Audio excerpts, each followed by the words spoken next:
तो आपने तेज तर्रार अंदाज में खबरें देखी और अब वक्त है बड़ी खबरों के सटीक, सार्थक और संक्षिप्त विश्लेषण का।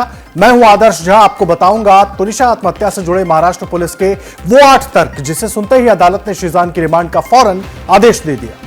मैं हूं आपके साथ Aparna Maujam. News and views में मैं आपको दिखाऊंगी कैसे तुनिशा के मामा के एक बयान ने आत्महत्या के मामले में नया ट्विस्ट ला दिया है। नमस्कार, मैं हूं विवेक श्रीवास्तव। मैं आपको शीजान, उसकी सीक्रेट गर्लफ्रेंड और मुंबई पुलिस के सवालों से जुड़ी एक बेहद खास रिपोर्ट दिखाऊंगा। नमस्कार, मेरा नाम है मनीष शर्मा। मैं आपको बताऊंगा कंगना रनौत ने तुनिशा आत्महत्या केस में चिट्ठी लिखकर पीएम मोदी से कौन सी मांग की है।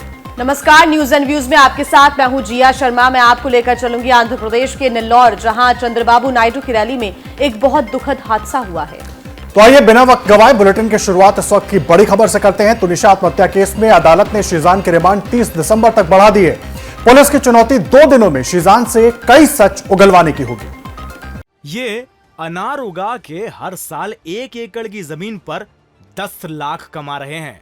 उनसे सीखना है तो फ्रीडम ऐप को अभी डाउनलोड कीजिए। शीजान की रिमांड के लिए पुलिस ने अदालत के सामने 8 तर्क दिए, जिसके आधार पर अदालत ने शीजान की रिमांड बढ़ा दी। पुलिस का पहला तर्क ये था कि शीजान के ब्रेकअप की वजह से तुनिशा ने सुसाइड किया। आत्महत्या से जनता में असंतोष है, गहन जांच जरूरी है। शीजान की व्हाट्सएप चैट के जरिए सबूत जुटाया जाना बाकी है। आत्महत्या से पहले शीजान तुनिशा में क्या बात हुई थी वो जानना जरूरी है। शीजान, जांच अधिकारी को ठीक जवाब नहीं दे रहा, इसलिए रिमांड जरूरी है। शीजान ने एक दूसरी लड़की के साथ चैट डिलीट की है, उसका पता लगाना बाकी है।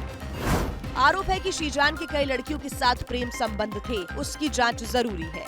तुनिशा की मां के बयानों के आधार पर भी शीजान से पूछताछ करनी है। पुलिस ने आज 5 दिन की रिमांड मांगी थी, जिसको हमारे आर्ग्यूमेंट्स पे कोर्ट ने 2 दिन की पुलिस रिमांड कंफर्म की है। कि आत्महत्या के 1 घंटे पहले तुनिशा और उसकी मां के साथ शीजान ने बातचीत की थी। उस दौरान क्या क्या बातें हुई थी ये भी पुलिस शीजान से जानना चाहती है।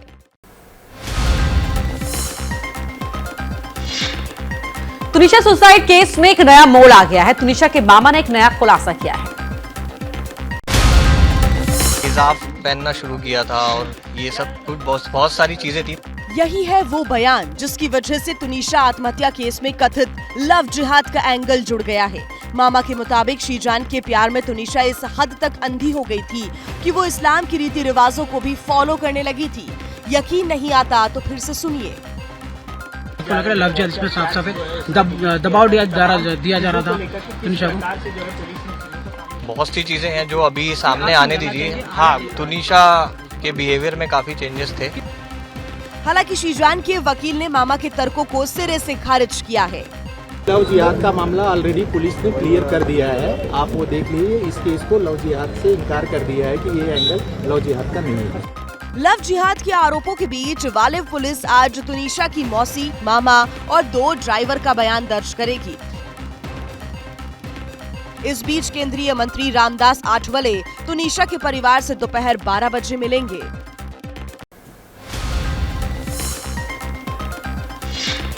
तुनिशा आत्महत्या केस में लव ट्रायंगल की बात भी सामने आ रही है। पुलिस को शीजान की एक सीक्रेट गर्लफ्रेंड के बारे में भी पता चला है।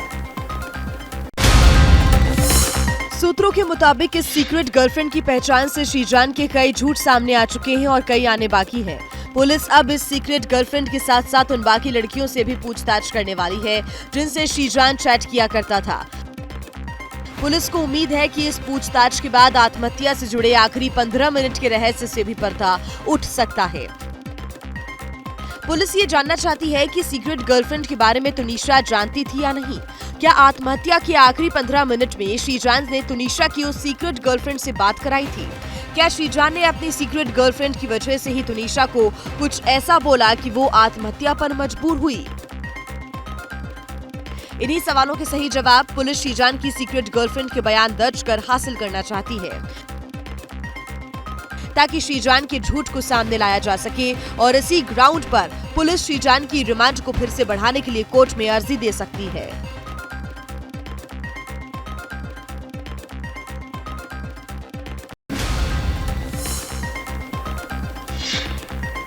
एक्ट्रेस कंगना रनौत ने तुनिशा शर्मा की सुसाइड को हत्या बताया। साथ ही पीएम मोदी से लड़कियों की रक्षा करने की अपील की है।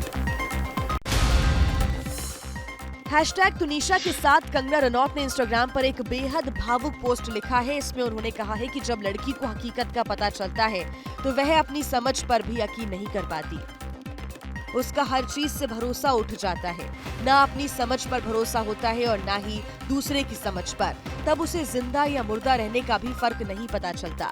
ऐसे में अगर लड़की अपनी जिंदगी खत्म करने का फैसला लेती है तो समझ ले उसने ऐसा अकेले नहीं किया, यह एक मर्डर है। पोस्ट में कंगना रनौत ने आगे लिखा है कि एक महिला हर चीज का सामना कर सकती है, प्यार, शादी, रिश्ते, यहाँ तक कि किसी अपने से बिछड़ने को भी बर्दाश्त कर सकती है, लेकिन इस सच को कभी नहीं स्वीकार कर सकती कि उसकी लव स्टोरी में प्यार नहीं था। दूसरे आदमी के लिए उसका प्यार और कमजोरी सिर्फ शोषण के लिए एक आसान टारगेट था। कंगना ने मांग की है कि अगर बिना वैध कारण दिए कोई किसी महिला या लड़की से ब्रेकअप कर ले तो उसे दंडनीय अपराध माना जाना चाहिए।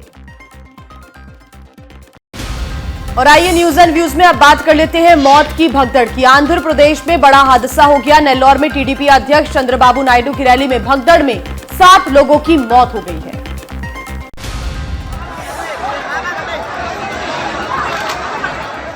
बुधवार शाम चंद्रबाबू नायडू नेल्लोर के कंदुकुर में एक रोड शो कर रहे थे। जब उनका काफिला गुडम सीवेज नहर को पार कर रहा था तभी ये हादसा हुआ। जानकारी के मुताबिक रोड शो के दौरान बड़ी संख्या में लोग जमा हो गए थे और धक्का मुक्की होने लगी थी, जिससे भगदड़ जैसी स्थिति पैदा हो गई। हादसे की जिस तरह की तस्वीरें सामने आई हैं, उससे लग रहा है कि मृतकों की तादाद बढ़ सकती है। देर रात घायलों से मिलने खुद चंद्रबाबू नायडू अस्पताल पहुंचे। यहां उन्होंने पीड़ित परिवारों को सांत्वना दी। टीडीपी ने मृतकों के परिजनों को 10-10 लाख रुपए के मुआवजे का ऐलान किया है। टीडीपी पीड़ित परिवारों के बच्चों की शिक्षा का पूरा खर्च भी उठाएगी। चंद्रबाबू नायडू 28 से 30 दिसंबर तक नेल्लोर जिले के अलग अलग इलाकों के दौरे पर हैं। आंध्र प्रदेश में 2024 में विधानसभा चुनाव है, जिसकी तैयारी के लिए नायडू पूरे राज्य में धुआंधार रैलियां कर रहे हैं। पार्टी परंगा न्यूज एंड व्यूज में इस वक्त आपको बड़ी खबर बता दें। देखिए, केरल से ये बड़ी खबर है जहां एनआईए की बड़ी छापेमारी जारी है। पीएफआई से जुड़े लोगों पर यह छापेमारी चल रही है। एनआईए की छापेमारी कुल 56 अलग अलग जगहों पर जारी है। बताया जा रहा है कि पाबंदी के बाद भी जो लोग सक्रिय थे उनके दफ्तर और घरों पर एनआईए की टीम तलाशी ले रही है। आपको बता दें, पीएफआई के दफ्तरों पर पीएफआई से जुड़े नेताओं पर ऐसी कार्रवाई पहले भी हुई थी, जिसके बाद 1 लाख नेताओं को पीएफआई के गिरफ्तार किया गया था। पीएफआई पर पाबंदी लगाई गई थी, लेकिन उसके बाद भी पीएफआई से जुड़े पीएफआई के वो समर्थक जो लगातार एक्टिव थे अंदर खाने, उनके घरों पर, उनके दफ्तरों पर यह छापेमारी की गई है। ये तिरुवनंतपुरम की तस्वीरें हम आपको दिखा रहे हैं उस जगह की जहां पर छापेमारी लगातार जारी है। ये एक तस्वीर आप देख रहे हैं, लेकिन अलग अलग 56 ठिकानों पर केरल में ये छापेमारी एनआईए की इस वक्त जारी है। उन लोगों के घरों पर और दफ्तरों पर जो पीएफआई बैन होने के बाद भी लगातार सक्रिय थे और कहीं ना कहीं पीएफआई की गतिविधियों को आगे बढ़ाने की कोशिश उनकी लगातार जारी थी। ये तस्वीर जो इस वक्त आपकी टेलीविजन स्क्रीन पर है, ये तिरुवनंतपुरम की है, लेकिन इसके अलावा 55 और अलग अलग जगह हैं जहां पर एनआईए की छापेमारी पीएफआई के इन सक्रिय सदस्यों को, बैन होने के बाद पीएफआई के भी जो लोग सक्रिय थे उनके घरों और दफ्तरों पर यह छापेमारी लगातार इस वक्त जारी है। ये बड़ा अपडेट केरल से हम आपको बता रहे हैं। 56 अलग अलग जगहों पर रेड हो रही है एनआईए की, और पहले भी छापेमारी हुई थी। एनआईए ने लगातार पीएफआई से जुड़े तमाम नेताओं के घरों पर छापेमारी की थी। देर रात ये छापेमारी की गई थी, काफी लंबी छापेमारी चली थी और उसमें कई नेताओं को गिरफ्तार भी किया गया था। ये अनार उगा के हर साल 1 एकड़ की जमीन पर 10 लाख कमा रहे हैं। उनसे सीखना है तो फ्रीडम ऐप को अभी डाउनलोड कीजिए।